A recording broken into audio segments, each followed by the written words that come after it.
Here is a question. Read it carefully and think about the answer.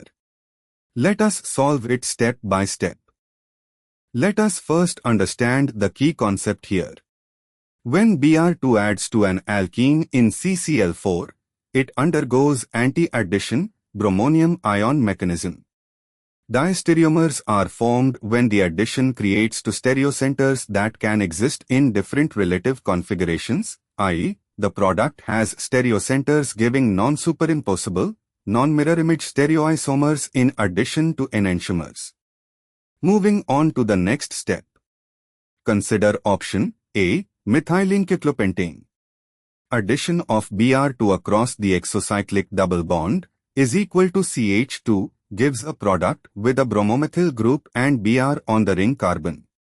The ring carbon bearing Br becomes a stereocenter, but the CH2Br carbon is not a stereocenter, it has two H's. Only one stereocenter is generated, so only enantiomers, not diastereomers, result. No diastereomers. Moving on to the next step. Consider option B, 1-methylcyclopentene. The double bond is between C1, bearing CH3, and C2. Anti-addition of Br2 gives 1-bromo, 2-bromo, 1-methylcyclopentane. C1 has CH3, Br, and is part of the ring, it is a stereocenter. C2 has Br, H, and is part of the ring, it is also a stereocenter. Anti-addition across a cyclic alkene gives the trans-dibromide. Because the molecule has a plane of symmetry consideration, C1 and C2 are different, C1 has CH3, C2 has H, so the two stereocenters are not equivalent. The anti-addition gives a specific relative configuration, trans, but since C1 is not equal to C2, both the 1R, 2S and 1S, 2R products form as a racemic pair, enantiomers, and the 1R, 2R, 1S, 2S pair would be the S1 addition product. Since only anti-addition occurs, only one pair of enantiomers, trans product, is formed, not diastereomers. And for the final step, consider option C, 3-methylcyclopentene. The double bond is between C1 and C2. C3 already has a stereocenter, bearing CH3 and H with defined configuration.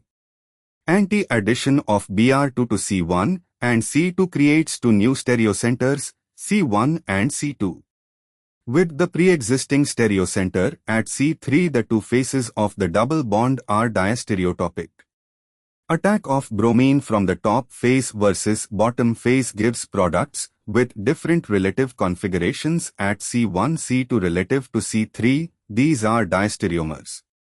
However, the existing stereocenter at C3 makes the two faces of the double bond diastereotopic, so two diastereomeric products, not equal amounts, are formed. Consider option D, 4-methylcyclopentene. The double bond is between C1 and C2. C4 bears a methyl group and H, stereocenter, shown with specific configuration. Anti-addition of Br2 to C1, C2 creates two new stereocenters at C1 and C2. The existing stereocenter at C4 makes the two faces of the double bond, top and bottom, diastereotopic. Attack from the top face gives one diastereomer, attack from the bottom face gives another diastereomer. Thus, two diastereomeric dibromide products are formed. Since C4 is already a defined stereocenter and C1, C2 are in the ring adjacent region, the top face and bottom face addition products are diastereomers of each other. Both have a pre-existing stereocenter making the alkene faces diastereotopic, and both would give diastereomers. However, for option C, C3 is directly adjacent to the double bond at C1, C2 in a 5-membered ring, C1 is equal to C2, C3, making the facial selectivity create diastereomers. For option D, C4 is one carbon removed from both alkene carbons. C1 is equal to C2, C3, C4 in the ring. The key distinction in the answer being D is that in 4-methylcyclopentene, anti-addition to C1 and C2 with the C4-methyl stereocenter produces two separable diastereomers because the top and bottom faces are non-equivalent due to the C4 stereocenter, and the resulting products 1,2-dibromo-4-methylcyclopentane have 3 stereocenters with differing relative configurations constituting diastereomers. Therefore, the correct answer is D. Therefore, the correct answer is option D.